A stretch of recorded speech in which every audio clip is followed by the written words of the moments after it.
warahmatullahi taala wabarakatuh. Innal hamdalillah nahmaduhu wa nastahdihi wa nastaghfiruh.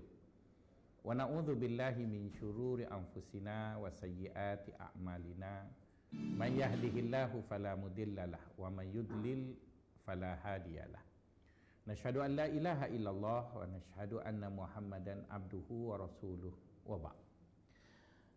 Sahabat-sahabat yang mengikuti pondok masjid yang dirahmati Allah, kita sambung lagi pengajian kita pada minggu ini, pada sesi kedua, membaca kitab Jauharatul Tauhid, dan kita sambung bacaannya.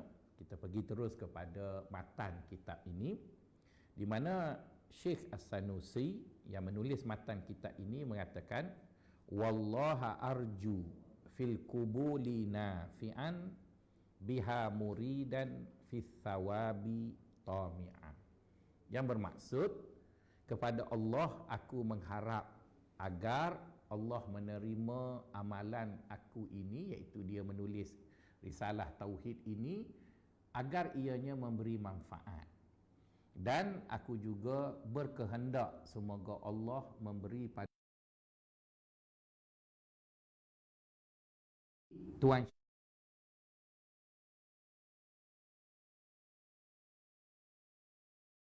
baik yang kita buat tadi, ianya tidak menafikan akan nilai ikhlas jika ada di dalamnya kemanfaatan dunia dan juga kemanfaatan akhirat.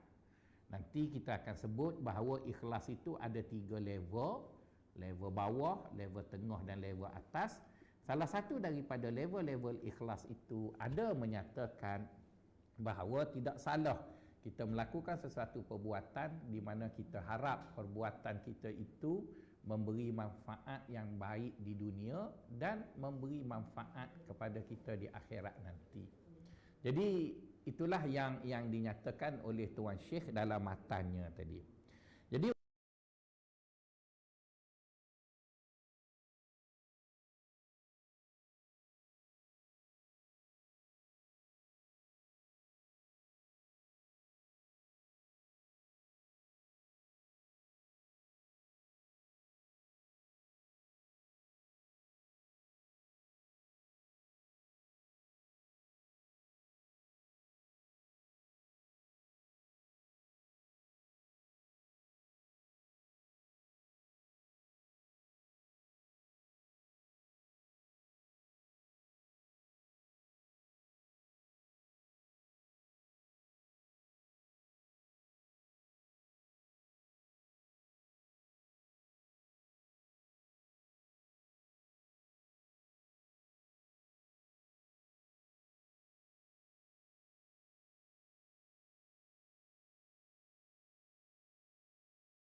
dia rojak itu jika diterjemah ke dalam bahasa Melayu secara literalnya ialah harap. Jadi perkataan harap ini, sahabat-sahabat, kadang-kadang ada sedikit keliru, kerana bersama dengan rojak itu ada satu perkataan lain yang mirip macam rojak, di mana perkataan itu adalah perkara yang tidak baik, iaitu umniyah. Allah berfirman dalam Al-Quran, laisa bi amaniyikum wala amaniyi ahlil kitab. Bermaksud, agama ini bukanlah angan-angan orang-orang Yahudi dan Nasrani, begitu juga bukanlah angan-angan orang-orang Islam. Jadi perkataan umniyah itu ada mirip dengan rojak, di mana umniyah agama tak suka, adapun rojak agama suka. Jadi apa makna rojak dan apa makna umniyah? Di mana angan-angan dengan harap ini, ya tuan-tuan dan puan-puan, dia sama dalam satu perkara, iaitu kita mengharapkan sesuatu kebaikan. Jadi kalau orang tu berangan, dia pun berangan sesuatu yang belum dapat, di mana apa yang dia angan-angankan itu benda baik.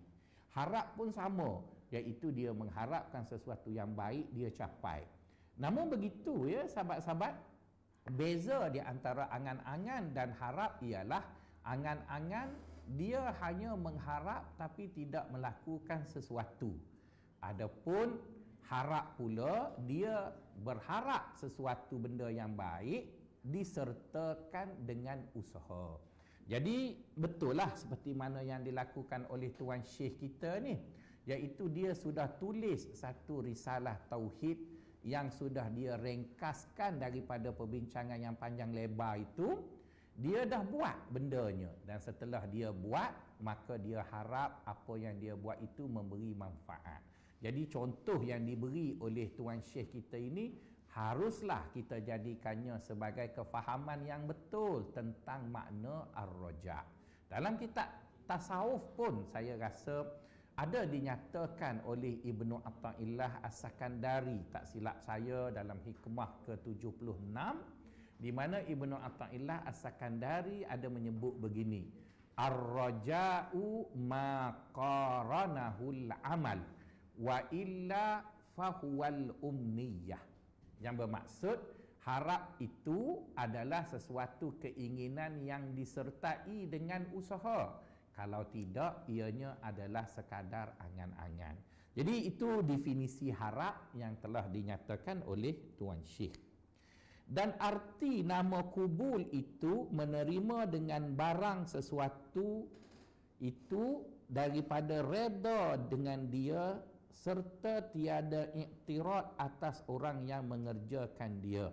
Maka inilah kata ulama yang rajih, dan kata setengah ulama yakni serta diberi pahala ia atas demikian itu. Jadi Tuan Syekh ada menyebut mengenai kubul.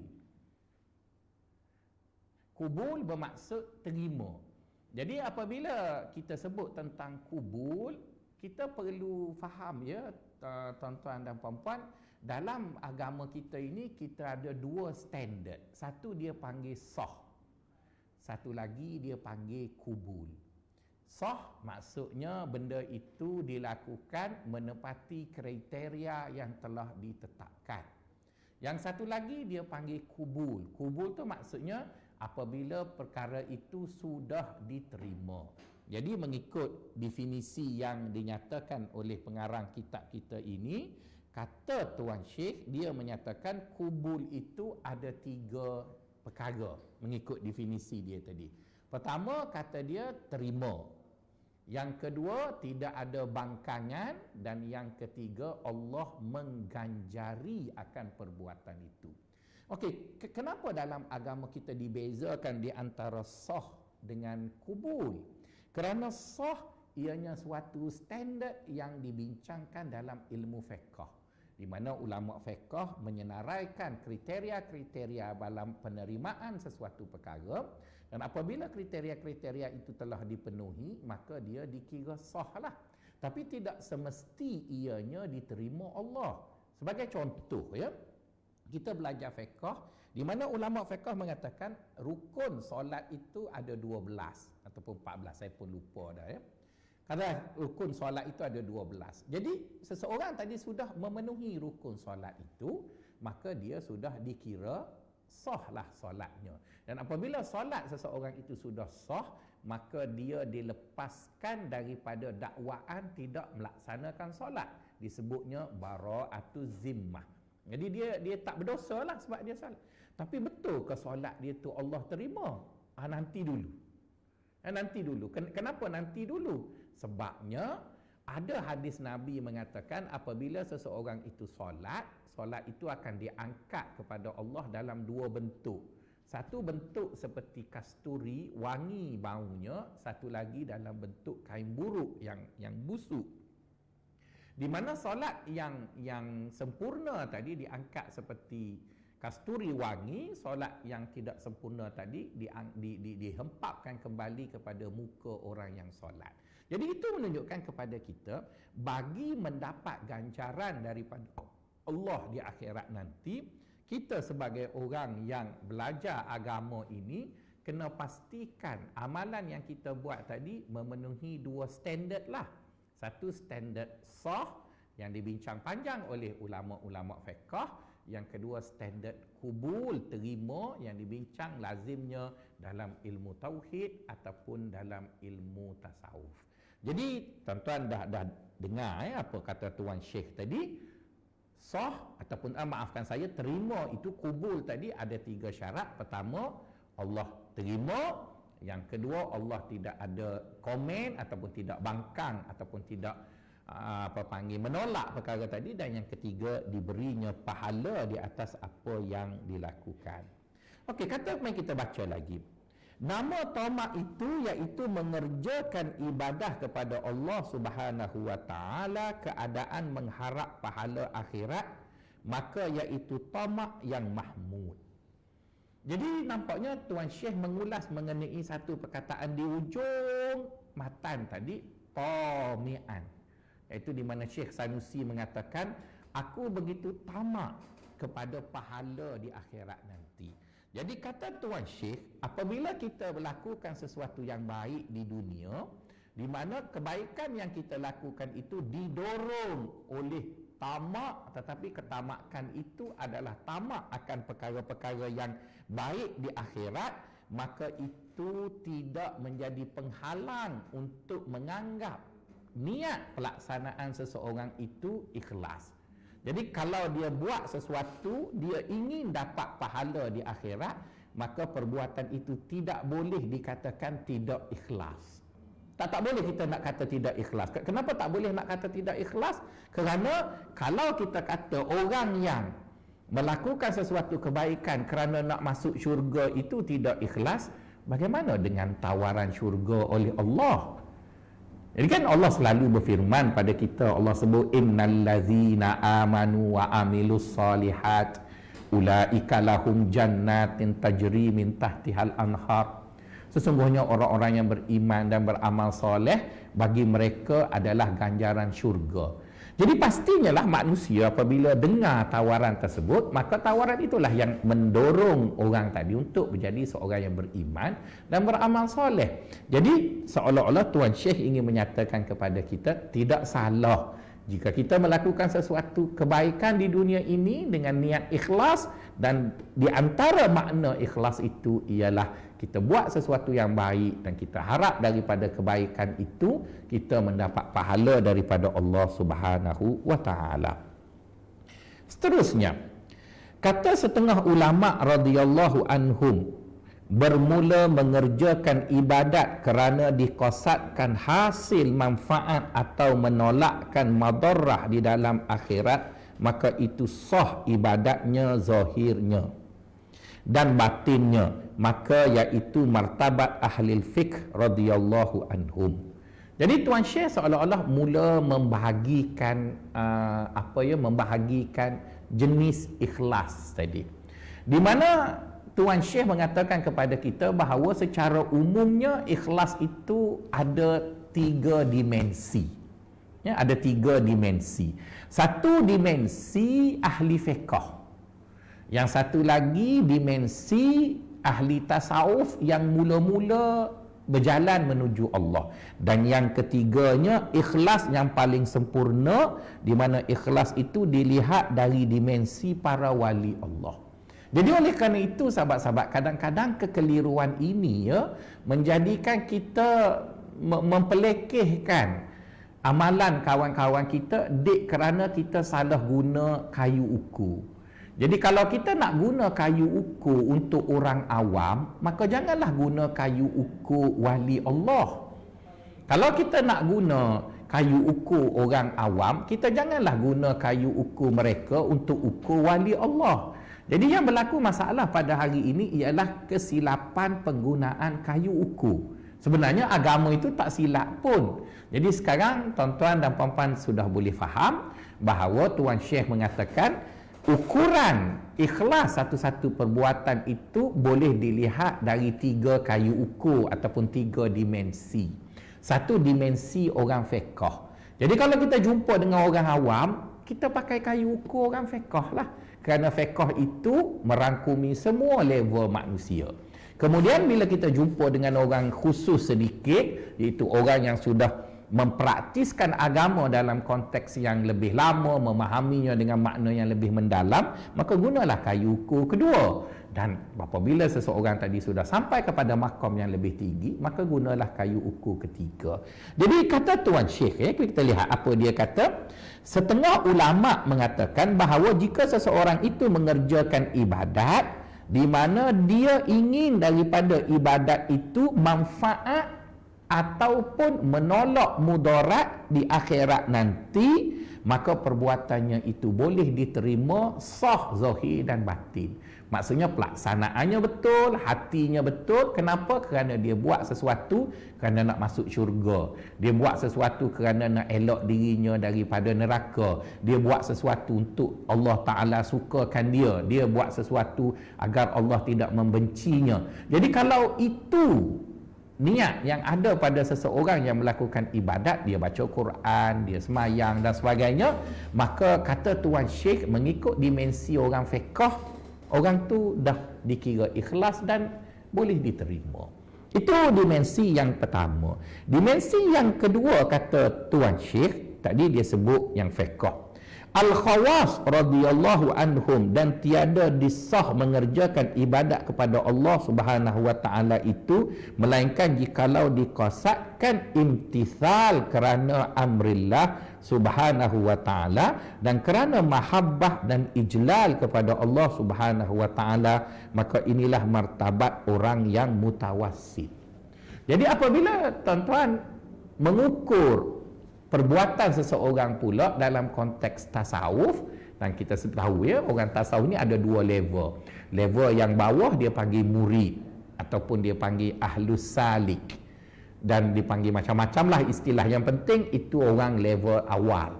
Kemudian orang yang level tinggi dipanggil dengan arif billah ataupun juga disebut dengan waliullah dan sebagainya.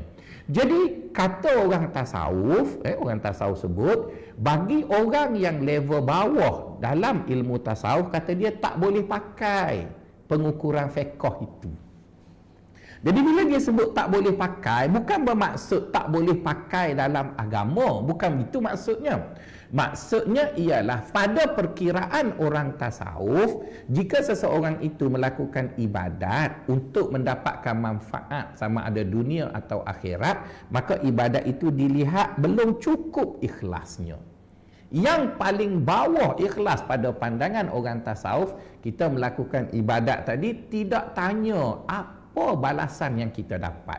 Sebaliknya kita hanya ingin melaksanakan tugasan yang Allah beri. Kita lakukannya kerana cintakan Allah, kita lakukannya kerana kita kagum dengan Allah. Itu yang paling bawah pada pandangan orang tasawuf. Tapi dalam konteks Islamnya, kita menerima kesemuanya. Jadi untuk orang awam kita pakai pengukuran fiqh. Kemudian untuk orang tasawuf kita dah tahu itu levelnya, dan kita pergi kepada level yang tertinggi dalam ilmu tasawuf, mengerjakan ibadah kepada Allah Subhanahu wa taala kerana mengharapkan kemuliaan yang bangsa dunia dan kerana menolak daripada fitnah yang bangsa dunia, supaya menjadi hasil ia pekerjaan yang bangsa akhirat, maka iaitu sah jua amalan tetapi tiada kamil. Kata dia, orang tasawuf mengatakan jika seseorang itu melakukan ibadah seperti mana apa yang difahami oleh orang fiqh tadi, iaitu ingin manfaat akhirat, ingin menolak segala kemudaratan pada dirinya. Misalnya kita dengar guru-guru kita beritahu siapa baca benda ini, maka Allah akan lindunginya, jauhkannya daripada bencana. Maka orang tu lakukan dengan hasrat seperti yang diberitahu tadi. Maka kata orang tasawuf, orang yang buat macam tu boleh diterima amalannya, cuma amalannya itu masih tidak dianggap sempurna. Mengerjakan ibadat kerana mengharap kebajikan manusia, maka iaitu sah ibadatnya dalam batinnya dan zahirnya pada hukum syarak, tetapi di dalam itu tiada berfaedah. Maksudnya kalau dia melakukan sesuatu perkara untuk tujuan dunia, tetapi tujuan dunia itu tidaklah sesuatu benda yang salah, maka perbuatan itu masih boleh dikira tetapi ianya tidak sempurna. Jadi sekarang fahamlah kita sahabat-sahabat, secara umumnya kita ada dua penilai, dua kayu ukur. Satu kayu ukur fiqh, yang satu lagi kayu ukur tasawuf. Jadi kayu ukur orang tasawuf agak murni berbanding kayu ukur yang diberi oleh orang fiqh. Namun begitu tidaklah bermaksud kayu ukur yang diberi oleh orang fiqh itu suatu yang tidak betul. Jadi saya harap sahabat-sahabat apabila kita berdepan dengan masyarakat di mana kita dapati ada masyarakat yang melakukan ibadah pada Allah kerana untuk mendapatkan manfaat yang dijanjikan oleh Allah dalam ibadat-ibadat tersebut, maka janganlah kita kata dia tak ikhlas dan sebagainya. Kerana dalam kitab kita yang kita belajar pada pagi ini, Tuan Syekh menyatakan ianya bukanlah suatu yang salah, cuma berbeza dari segi dimensinya. Okey, saya rasa setakat itu dulu untuk mengulas tentang apa yang disebut dengan ikhlas. Saya ingin bawa sahabat-sahabat semua untuk meneruskan perbincangan ilmu tauhid ini ataupun ilmu kalam ini, terus pergi kepada apa yang dinamakan ilmu itu. Kalau sahabat-sahabat bersama saya dengan buku yang diberikan, kita di halaman 7 di paragraf yang keempat. Okey. Bermula menuntut ilmu itu dengan beberapa syaratnya dan setengah syaratnya itu hendaklah mengkosatkan daripada menuntut ilmu itu kerana diamalkan halnya tiada kerana lainnya. Jadi sekarang Tuan Syekh sudah mula bawa kita untuk masuk ke dalam perbincangan ilmu kalam ataupun ilmu tauhid. Namun sebelum kita masuk jauh menyelam ke lubuk bicara kita mengenai ilmu tauhid ini, dia minta kita pasang niat dulu. Dan kita dah ulas tadi kan, niat-niat apa makna ikhlas dan sebagainya. Maka kata Tuan Syekh, apabila kita nak menuntut ilmu, maka ada beberapa syarat yang harus kita penuhi. Dan insya-Allah kita akan cuba penuhi syarat-syarat tersebut bagi menjadikan masa yang kita luang, tenaga yang kita belanja yang kita berikan, wang ringgit yang kita habiskan ini dapat menjadi amalan yang diterima oleh Allah. Jadi kata Tuan Syekh, salah satu ataupun di antara syarat-syarat belajar ilmu kerana Allah itu ialah belajar ilmu itu hendaklah kita belajar kerana Allah. Mengkosatkan kita belajar tadi kerana Allah dan untuk amalkannya. Jadi sahabat-sahabat yang dikasihi sekalian, kadang-kadang ada orang bertanya ya kepada saya ataupun mungkin bertanya kepada sahabat-sahabat semua, kalau kita belajar fiqh mungkin boleh amal. Ya, kita belajar semayang macam mana, lepas tu kita praktislah kita semayang. Kalau kita belajar tajwid, kita boleh praktisnya, iaitu kita baca Quran, maka kita akan praktislah ilmu tajwid. Kalau kita belajar ilmu buat haji dan umrah, kita pergi ke Mekah, kita praktislah. Jadi kalau belajar ilmu tauhid, apa praktisnya ustaz? Nak buat macam mana? Sahabat-sahabat, sebenarnya semua ilmu itu ada ruangnya, ya, ada ruangnya. Jadi ilmu yang kita belajar ini dipanggilnya ilmu tauhid, juga namanya adalah ilmu kalam. Antara nama bagi ilmu ini ialah usuluddin. Usuluddin itu bermaksud teras agama, ya. Jadi sesuatu yang bersifat teras, ianya akan sentiasa ada dalam semua aktiviti kita. Maksudnya ketika kita solat mesti ada terasnya, serta ibadat yang lain ada terasnya, dan dalam menjalani kehidupannya juga harus ada terasnya. Jadi apabila kita belajar ilmu tauhid, kita akan mempelajari satu teras ilmu, di mana teras ilmu ini akan kita alurkan, akan kita salurkannya dalam setiap aktiviti hidup kita. Tapi kalau nak ditanya secara spesifik amalan apakah dalam ilmu tauhid, saya rasa tak adalah amalan yang spesifik, tapi yang adanya dia menunjangi dan mewarnai akan pelaksanaan sesuatu ibadat tadi. Jadi kata Tuan Syekh, apabila kita belajar ilmu, kita mestilah berniat untuk mengamalkan ilmu yang kita belajar tadi. Jadi sahabat-sahabat, apabila kita sebut kita nak amal, kita nak buat, maka niat itu dia akan membentuk tingkah laku. Dia akan membentuk tingkah laku. Jadi kita boleh tahu orang yang belajar satu benda dan dia nak buat benda tu, maka kita boleh tengok dia punya gerak laku dia semasa dia belajar. Sebagai contohlah ya, saya nak belajar masak nasi biryani. Jadi oleh kerana saya nak belajar masak nasi biryani dan saya nak masak nasi tersebut, bukan sekadar ingin melihat rancangan masak nasi biryani yang dihoskan oleh pengacara yang cantik. Bukan, saya bukan nak tengok pengacara tu. Saya bukan nak tengok dapur tu. Saya nak tahu bagaimana nak masak nasi biryani. Jadi perkara yang pertama sekali yang akan saya buat bila rancangan masak nasi biryani itu bersiaran, saya akan ada pen dan kertas. Saya akan tulislah. Kenapa saya beria-ria nak tulis tu? Sebab selepas daripada tengok rancangan ni, saya nak buatlah. Saya nak buatlah. Sebab saya nak buat itulah yang saya tulis. Sebab saya takut saya salah faham, saya terlepas perkara-perkara step-stepnya ataupun saya terlepas ingredientnya dan sebagainya. Jadi oleh kerana itu, kalaulah benar sahabat-sahabat semua ya ingin belajar ilmu ini untuk praktiskannya dalam kehidupan, maka saya harap sahabat-sahabat yang duduk di rumah itu mengikuti kelas ini, cuba bawa nota catatan. Lebih-lebih lagi kalaulah yang mengikuti kelas ini orang yang sudah pencen, lagilah cepat dia punya kadar ingatan dan kadar lupanya tadi lagi cepat, maka kena catat. Itu yang pertama.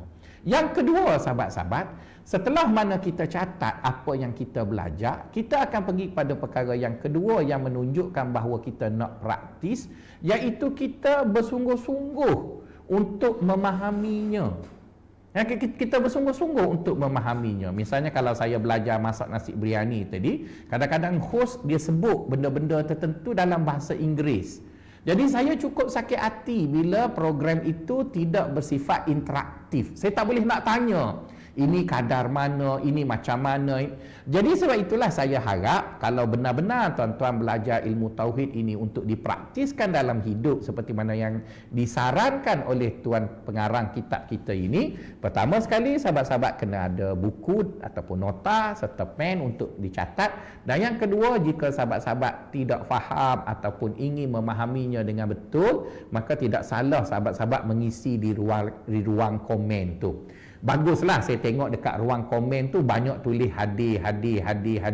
Macam nak beritahu kehadiran pula. Kehadiran itu satu hal yang baik, tapi yang lebih baik lagi iaitu kita berbincang. Oleh kerana masa yang diberikan pada saya tak cukup, tak apa, tuan-tuan tulis je, sama ada terus ke Facebook saya pun boleh. Apa-apa yang saya ajar ini, jika tuan-tuan ada kesangsian, ada keraguan, maka tuan-tuan tanyalah saya, dan kalau ditanya kenapa bertanya, demi untuk melaksanakan apa yang kita belajar tadi ya.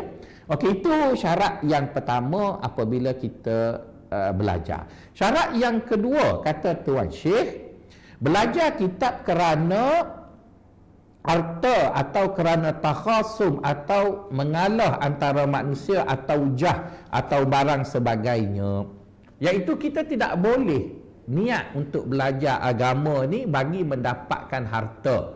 Kerana apa tuan-tuan dan puan-puan? Saya secara peribadi yang mengajar sejarah di universiti, saya tak jumpa bahawa harta dengan ilmu itu dia duduk sekali pada orang. Ya, harta dengan ilmu tu dia tak boleh duduk sekali. Saya tak jumpa ya seorang ahli ulama di mana dia alim dan dalam waktu yang sama juga dia ada harta bertimbun-timbun. Saya tak setuju idea ustaz kaya. Saya tak setuju. Tapi ustaz perlu kepada orang kaya untuk membiayai itu perlu. Maka sebab itu kita tengok ramai ulama kita kahwin dengan anak orang kaya. Jadi kenapa dia kahwin dengan anak orang kaya? Sebab orang kaya itulah yang sponsor ustaz tadi untuk berdakwah. Tapi kalau ustaz itu sendiri, bila dia sibuk dengan berniaga dan sebagainya, maka dia tak boleh. Jadi sebab itulah kita kalau betul-betul ingin jaga kemurnian agama, maka kita kena pisahkan di antara ilmu dengan kaya. Maksudnya, kalau ustaz tadi dia belajar ilmu ataupun tuan-tuan belajar ilmu ni kerana nak duit, nanti lepas dah habis kitab Jauharah Tauhid, tuan-tuan pergi masjid, tuan-tuan akan demand. Kalau nak mengaji tauhid dengan saya, mesti 500 ke atas. Ataupun bayar ikut minit. Seminit saya RM10. Jadi 60 minit ataupun dan sebagainya lah. Jadi bermaksud tuan-tuan, apa jadi begitu? Kerana hasrat belajar, kerana untuk harta. Jadi oleh kerana itulah baginda SAW dan para sahabat, maafkan saya, baginda dan juga para nabi, kita lihat kenapa Allah Ta'ala tak beri harta kepada para nabi. Tapi ramai orang berharta duduk bersama dengan nabi. Sebab harta itu akan mengganggu kemurnian usaha tadi, kemurnian ilmu tadi. Ada satu tulisan yang baik ya, kalau tuan-tuan dan puan-puan nak baca, saya pernah jumpa tulisan itu ditulis oleh Tok Kenali semasa beliau menjadi ketua editor majalah Pengasuh di Kelantan sekitar tahun 1918. Beliau ada menulis satu artikel Ilmu dan Emas ya, Ilmu dan Emas, di mana beliau tidak menyarankan supaya orang alim itu sibuk menghasilkan emas, iaitu sibuk untuk kaya.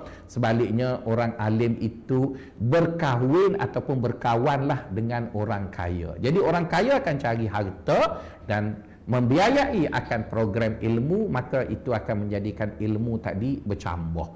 Jadi itu yang saya fahamlah. Jadi mungkin sahabat-sahabat ada pandangan yang lain, ianya boleh dibincangkan. Dan setengah syaratnya itu hendaklah membaca ia akan risalah kitab daripada permulaan sampai kepada akhirnya. Itu yang saya rasa serba salah ya dengan tuan-tuan. Mengikut pengarang kitab kita ini, syarat nak belajar ilmu kena belajar kulit ke kulit. Iaitu dari awal tulisan risalah ini sampailah ke akhirnya. Jadi saya rasa masa yang diberi kepada saya itu tidak cukup. Jadi saya harap saya cuba memenuhi apa yang dikehendaki oleh pihak penganjur, iaitu Jawi. Nanti kalau dah habis peruntukan masa untuk saya, kitab ini masih berbaki, harap Jawi sambung. Kalau Jawi tak sambung, kita fikirlah macam mana. Sebab tuan kitab ni kata, kalau kamu nak belajar, kamu hendaklah belajar dari awal sampai ke akhirnya. Itu yang ketiga ya, yang disebut oleh tuan kitab ini. Dan setengah syaratnya itu hendaklah ada risalah kitab yang dibaca itu, risalah yang melengkapkan segala ilmu. Di mana ilmu yang kita bincang tadi ialah ilmu yang saling berkait. Dia tak boleh ilmu terpisah di antara satu ilmu dengan ilmu yang lain. Misalnya kita lihat ya, kononnya pada hari ini orang mengangkat apa yang disebut sebagai profesionalisme. Jadi apabila ditanya kepada orang itu dia profesional, maka apa makna profesional? Kata dia melakukan kerjanya tanpa mengaitkan dengan satu-satu perkara yang lain. Maksudnya kononnya dia tak ada kaitan dengan emosi, dia tak ada kaitan dengan nilai dan sebagainya. Jadi Tuan Syekh mengatakan tak betul. Dalam Islam tidak ada satu yang dikatakan berdiri dengan sendiri. Yang berdiri dengan sendiri itu hanyalah Allah Subhanahu wa taala. Adapun yang lain dia saling menyokong antara satu sama lain. Allah berfirman dalam Al-Quran, وَجَعَلْنَا بَعْضَكْ وَلَوْلَا دَفْعُ اللَّهِ النَّاسَ بَعْضَهُمْ بِبَعْضٍ لَفَسَدَتِ الْأَرْضِ.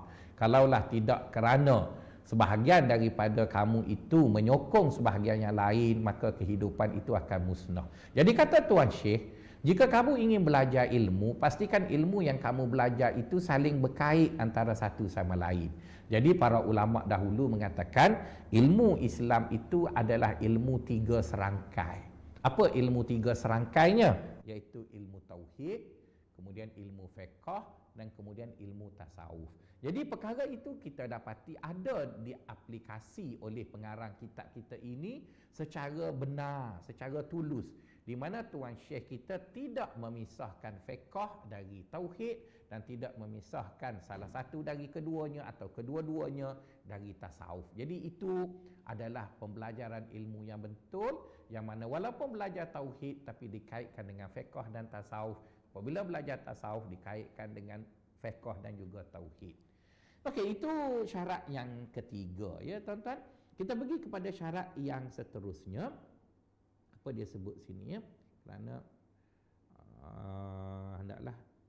Okey, yang keempatnya,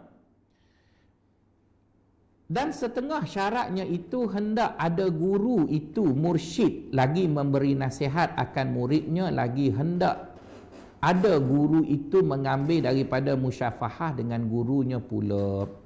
Jadi maksudnya seorang yang nak belajar ilmu yang kita sebut 3 rangkai tadi, iaitu tauhid, tasawuf dan juga fiqh, oleh kerana ilmu ini adalah ilmu agama, ya. Oleh kerana dia adalah ilmu agama, maka tidak boleh tuan-tuan dan puan-puan belajarnya tanpa guru.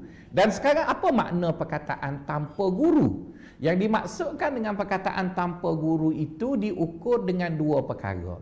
Pertama, tidak ada seorang manusia yang mengajar kita ilmu dalam 3 bidang tersebut, di mana manusia itu mempunyai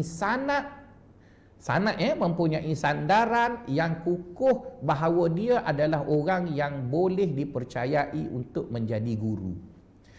Sahabat-sahabat yang dikasihi sekalian, pada hemat saya, ya, kita pada hari ini kita menggunakan gelar ustaz tu murah sangat, tak ada nilai. Dan saya cukup anti kalau orang tu bukan ustaz, tuan-tuan panggil dia ustaz. Bukanlah saya kedekut sangat dengan gelar tersebut. Bukan kerana saya cemburu, ya, tapi untuk mendapat gelar agama ni dia bukan satu benda yang boleh diremeh-remeh. Kalau dalam bidang lain, ya, kalau orang itu dia tak pernah lulus ujian untuk jadi engineer, tiba-tiba dia bubuh kat depan dia IR, saya rasa orang tu boleh dikenakan tindakan. Begitu juga orang nak jadi doktor. Tuan-tuan percaya tak muka saya ni, saya adalah doktor perubatan. Kalau tuan-tuan percaya, memang tuan-tuan ada masalah cerdik lah. Memanglah saya ada doktor, tapi saya bukan doktor perubatan. Saya bukan doktor perubatan. Kerana nak jadi doktor perubatan, dia tak boleh sekadar tengok dekat YouTube macam mana nak tarik ubat, lepas tu cucuk sendiri. Itu dipanggil mak drug ataupun penagih dadah. Itu doktor jadian. Jadi nak jadi doktor, orang tadi mesti belajar. Maka samalah juga bila kita nak kata orang tu ustaz, yang darinya kita nak ambil ilmu agama, maka dalam sistem pengajian Islam, kita ada 2 sistem yang kita kena terima. Satu, sistem pengajian Islam yang menggunakan pendekatan moden, iaitu ada i'dadi, ada sanawi, ada peperiksaan, ada universiti, ada degree, ada master, ada PhD. Jadi bila tuan-tuan nak panggil orang tu ustaz, tuan-tuan kena tengoklah dia ada tak benda tu. Kalau orang tadi tidak ikut aliran moden, orang itu ikut aliran tradisional, maka dia juga boleh jadi ustaz yang baik. Tapi sebelum kita kata dia jadi ustaz yang baik, kita kena ada asas nak nilai dia. Minta maaf, ya, sahabat-sahabat yang belajar di pondok, saya juga belajar di pondok. Tidak salah, dan saya amat menghormati orang belajar pondok dengan syarat dia seorang alim lah. Yang dia seorang alim. Maka sebab itu apabila kita belajar di pondok, maka kita akan tanya, awak belajar dengan siapa? Jadi jika seseorang itu kata dia claim bahawa dia belajar di pondok, itu tak salah pun. Tapi beritahulah siapa guru awak. Cuba sebut nama guru. Jadi kalau dia tak boleh sebut nama guru dia, maka kita kena raguilah bahawa dia adalah seorang guru yang boleh dipercayai. Ataupun kalau awak ngaji di pondok, pondok mana? Tak bolehlah dia kata adalah tu. Yalah, pondok mana? Adalah. Jadi kalau dia nak sebut adalah, tu tipulah tu, sebutlah. Saya belajar di pondok Patani, saya belajar di pondok Kedah, saya belajar di pondok Pok Ya. Okeylah, tak ada masalah pun. Dan kita pun boleh terima kerana kita tahu di situ bercambahnya ilmu Islam. Saya belajar di Yaman, saya belajar di Kedah, saya belajar di Mekah. Itu okeylah. Dan saya akan diam apabila orang menyatakan. Kenapa saya nak tanya awak belajar dengan siapa? Kerana pengalaman saya juga duduk di pondok, ada ramai kawan saya ni dia tak pergi kelas pun, dia tidur. Kemudian bila kita dah habis belajar, kita mengajar, dia nak mengajar juga. Tapi dia kalentong je. Dia sebut, oh saya lama duduk Mekah. Jadi bila dia sebut dia lama duduk Mekah, maka sahabat-sahabat kena tanya, ustaz duduk Mekah tu siapa kawan-kawan yang sezaman dengan ustaz? Kenapa kena tanya siapa kawan sezaman dengan ustaz? Sebab kawan sezaman itulah yang akan memberi recommendation, menyesahkan. Ya, dia duduk pondok dulu dia belajar. Okeylah. Jadi sebab itu tuan-tuan, apabila kita nak belajar ilmu ini, kita tak boleh tengok pada serban saja, tak boleh tengok pada necktie, tak boleh tengok gelar yang dia claim macam-macam. Sekarang ni apa salahnya orang nak bubuh nama Al-Yamani, Al-Gua Musangi, Al-Mani Urayi, macam-macam, bolehlah bubuh.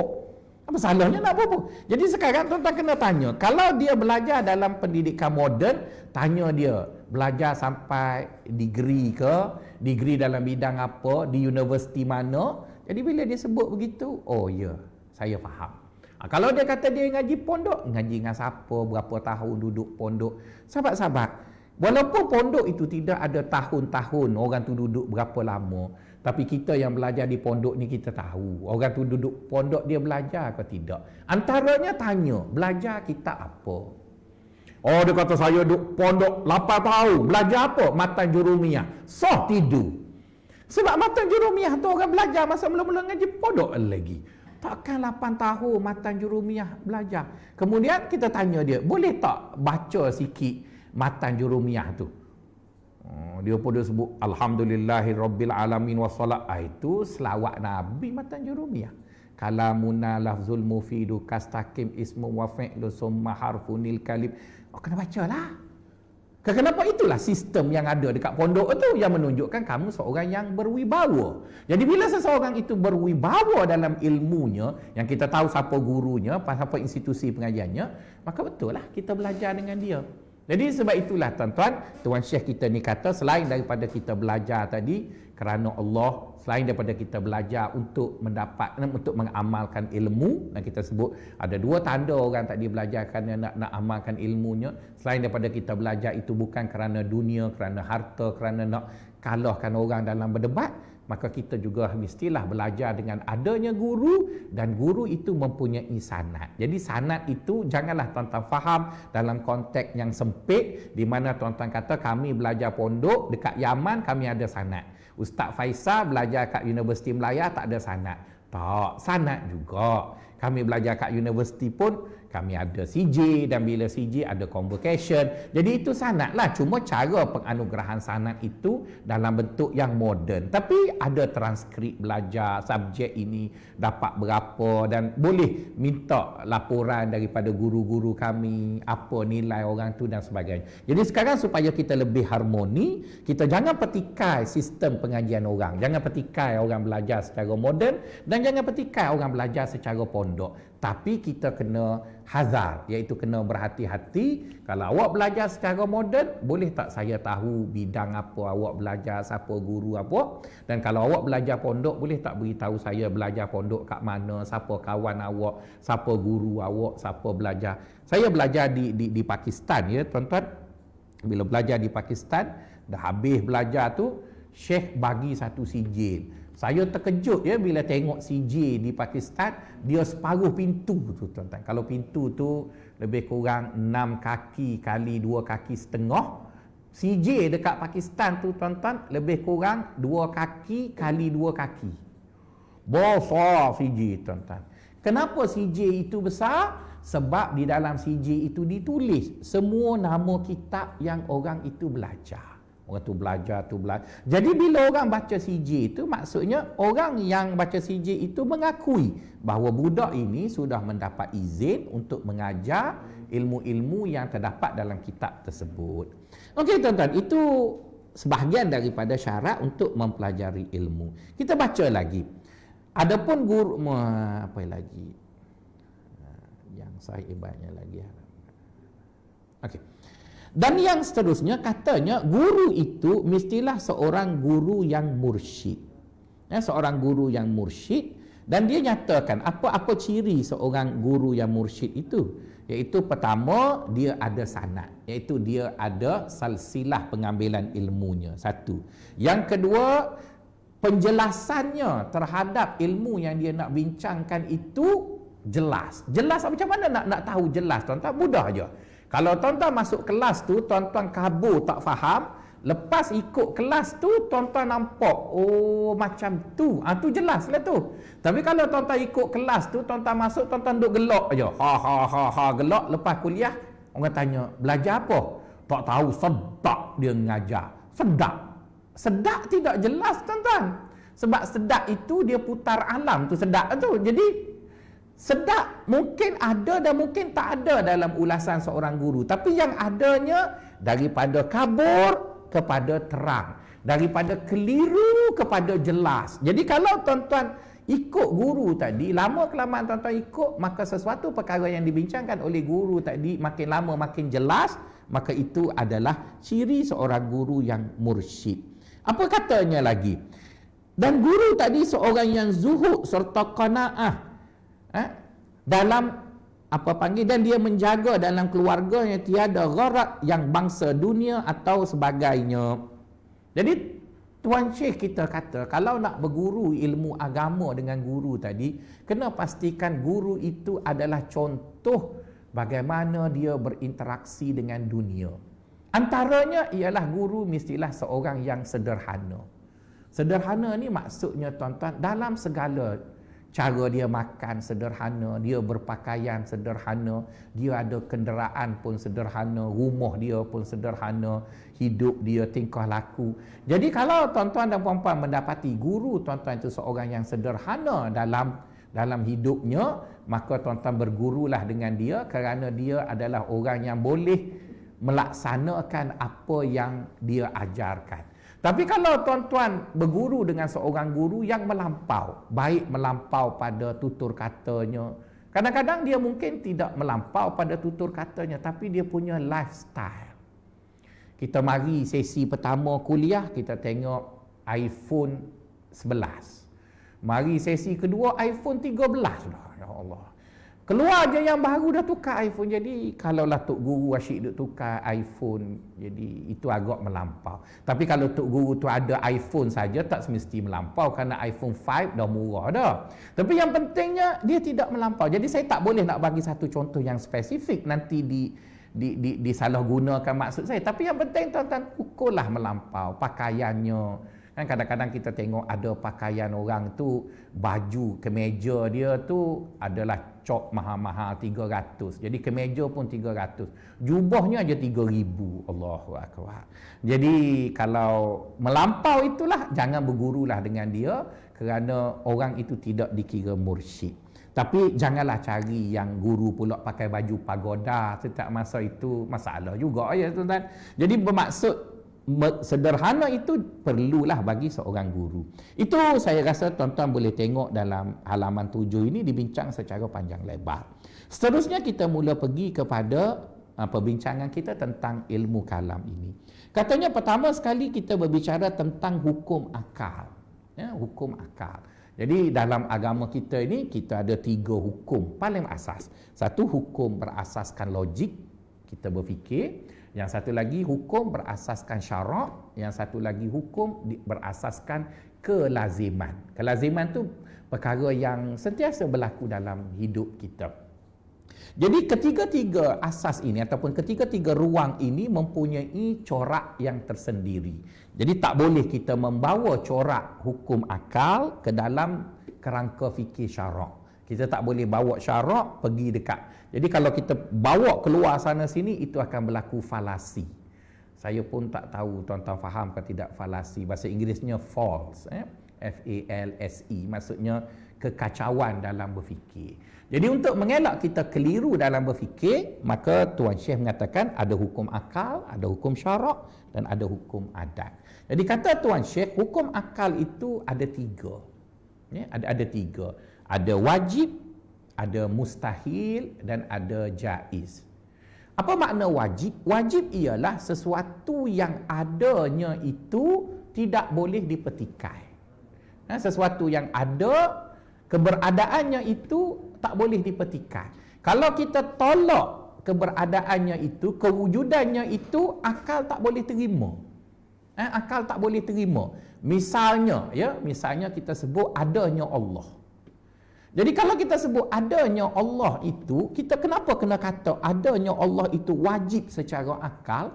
Kerana orang berfikir secara logik, dia mesti percaya. Sebagai contoh, ya, kita tak payah bawa ilmu kalam lah, kita tengok logiknya. Kita tengok apa yang berlaku dalam hidup kita ni, dia tidak berlaku secara random.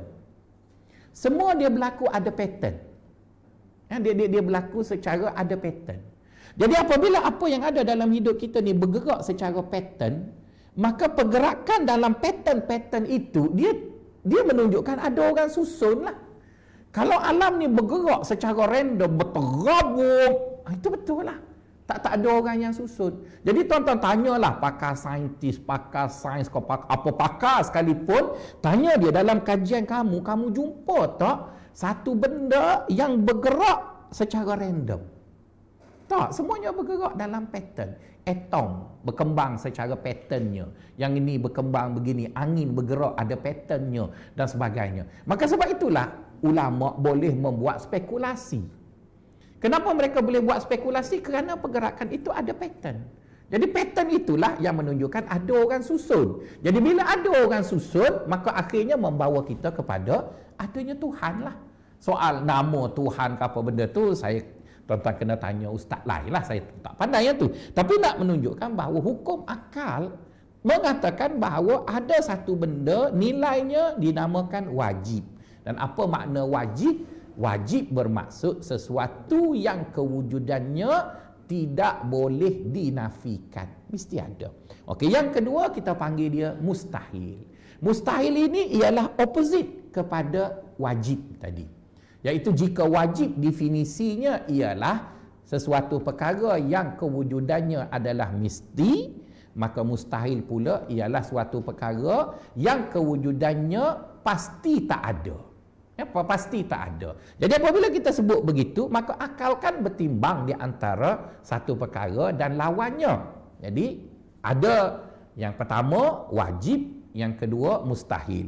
Jadi di tengah-tengah itu, di antara wajib dan mustahil itu ada satu nilai, nama dia harus. Apa makna harus? Harus ialah sesuatu yang mungkin boleh ada dan mungkin boleh tiada. Tapi bila dia ada, bagaimana dia ada, itu persoalan yang kemudian. Tapi yang penting jika sesuatu itu sifatnya boleh ada dan boleh tiada, maka kita panggil dia jaiz ataupun kita panggil dia harus. Jadi tuan-tuan jangan keliru ya, kerana nanti istilah yang sama dipakai dalam hukum syarak. Nanti apabila kita sebut hukum syarak, kita akan jumpa pula dengan wajib. Jadi wajib pada hukum syarak definisinya tak sama dengan wajib pada hukum akal. Jadi kadang-kadang kerana istilah itu sama, nanti kadang-kadang kita keliru. Maka sebab itu bila orang-orang cerdik pandai bercakap, tuan-tuan kena perhati dia cakap tu dia maksudkan apa. Misalnya saya pernah lah bergaduh dengan isteri saya sebab saya guna istilah dosa. Dosa adalah hukum agama. Bila kita buat sesuatu perkara yang bercanggah dengan agama, maka kita akan diberi satu titik hitam yang menandakan kita berdosa. Itu pada istilah agama. Tapi pada istilah biasanya, dosa bermaksud kamu telah buat satu benda yang tak patut kamu buat. Jadi bila saya bercakap dengan dia, saya kan ustaz. Jadi bila dia buat satu benda yang tidaklah berdosa dalam agama, cuma saya kata awak berdosa. Oh, dia kata ada dalil ke saya berdosa? Lah, dia tak faham. Saya bukan kata dosa agama, berdosa tu tak sepatutnya awak buat je. Jadi sebab tu kadang-kadang orang politik dia petik kata ustaz situ dia manipulit. Jadi kita yang belajar agama yang ikhlas ni jangan kita sensasikan benda yang tak begitu. Jadi misalnya isteri saya bila dia murung, saya tanya dia, awak ni ada apa masalah? Ceritalah dekat saya. Tak ada. Jadi mungkin dia tak nak cerita masalah tu pada saya. Jadi dalam segi agamanya tak adalah berdosa pun. Tapi tak sepatutlah dia menyembunyikan sesuatu dari suami. Jadi saya kata dosa tu. Jadi dosa tu dia pun celek mata kat saya. Ada dalil tak? Alah, takkanlah.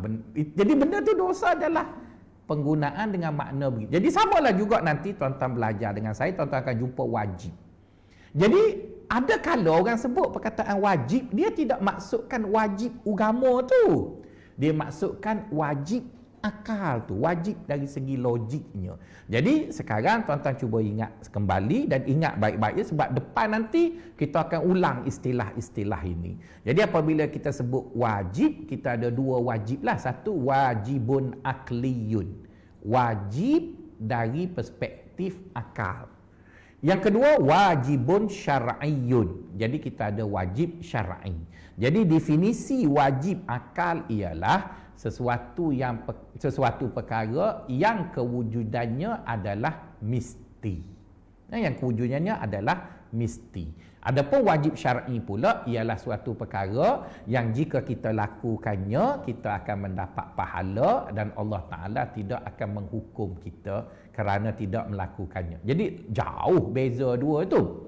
Okey, apapun bila kita sebut wajib dalam akalnya maknanya begitu, mustahil lawannya iaitu suatu perkara yang tidak mungkin akan adanya. Misalnya kita sebut sekutu Allah.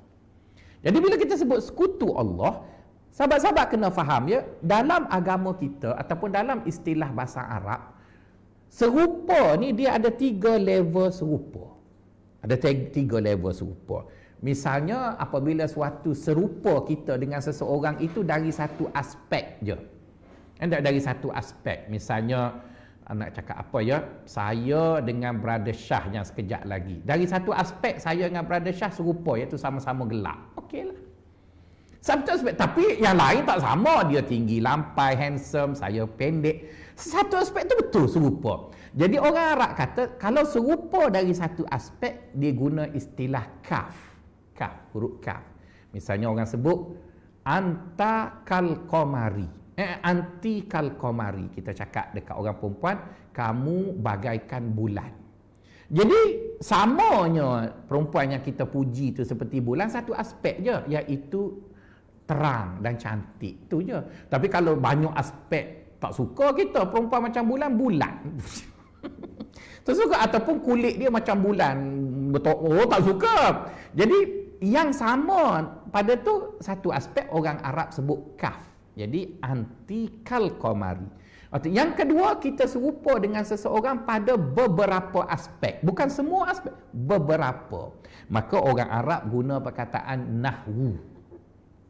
Nahwu. Maksudnya saya dengan orang yang dikatakan serupa itu ada beberapa aspek sama.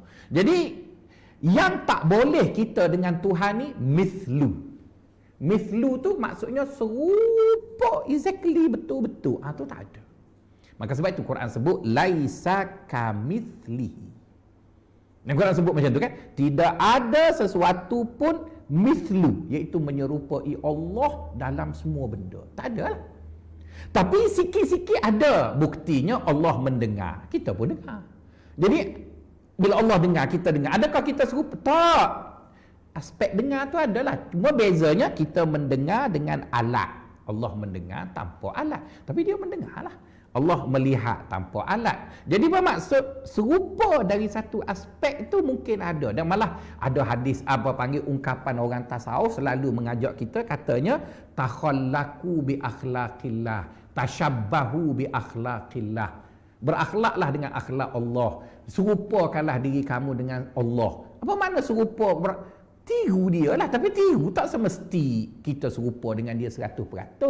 Kadang-kadang saya tiru juga banyak benda. Misalnya saya nak beli kereta mahal, tak mampu. Jadi saya belilah kereta yang serupa kereta kerajaan. Saya beli kereta Nissan X-Trail, serupa dengan kereta di BKL. Jadi kalau sekali-sekala parking tak kena pun, orang tu tertukar antara kereta saya dengan kereta di BKL. Jadi nak jadi pegawai di BKL tak dapat. Jadi bermaksud adalah serupa. Jadi sekarang apabila kita kata sekutu Allah, pada faham kita perkataan sekutu tu bermaksud dia dan Allah serupa 100%. Jadi kita fikir dengan logik, mana ada macam tu? Mana tak ada. Jadi sebab itulah kita panggil sekutu Allah itu mustahil. Kenapa kita panggil dia mustahil? Kerana logik akal tak boleh terima ada orang exactly betul-betul 100 serupa Allah. Sebab kalau ada orang, ada satu objek yang serupa dengan Allah 100%, dia bergaduh lah dua tu sama-sama. Kan Allah sebut dalam Quran, lau kana fihi ma alihatun illallahu la fasadata. Kalau dalam dunia ini ada dua Tuhan dengan makna dua-dua mutlak, matilah orang. Memang matilah orang. Misalnya si Fulan A, dia beriman dengan Tuhan A. Kemudian si Fulan A juga beriman dengan Tuhan B. Jadi Tuhan A kata, Fulan A kau duduk. Tuhan B kata kau kena bangun. Habis, dia nak buat macam mana? Jadi oleh kerana itu, kita kata sekutu Allah itu mustahil kerana kita berfikir dengan logik akal tak adanya orang yang bersekutu pada Allah. Dan yang kedua, kita panggil dia jaiz. Jaiz itu bukanlah Majlis Jabatan Agama Islam Selangor ya. Jaiz di sana ialah suatu yang harus, di mana boleh ada perkara tersebut dan boleh tiada, iaitu makhluk Allah, termasuklah kita. Kita ini boleh ada dan boleh tak ada. Tak semesti bila ayah kita rajin, mak kita sihat, maka kita pun lahir. Kadang-kadang kita tengok orang tu kuru kering je tapi anaknya ramai. Tapi kalau tengok orang tu gemuk tembam macam saya ni, anak tak ramai. Jadi kenapa? Kena dapat anak itu ialah harus. Boleh dapat dan boleh tak dapat. Jadi itu perkara yang tuan-tuan akan faham. Dan akhirnya saya rasa mungkin sudah disentuh dalam ilmu fiqh, iaitu hukum syarak. Kita ada 5 kan.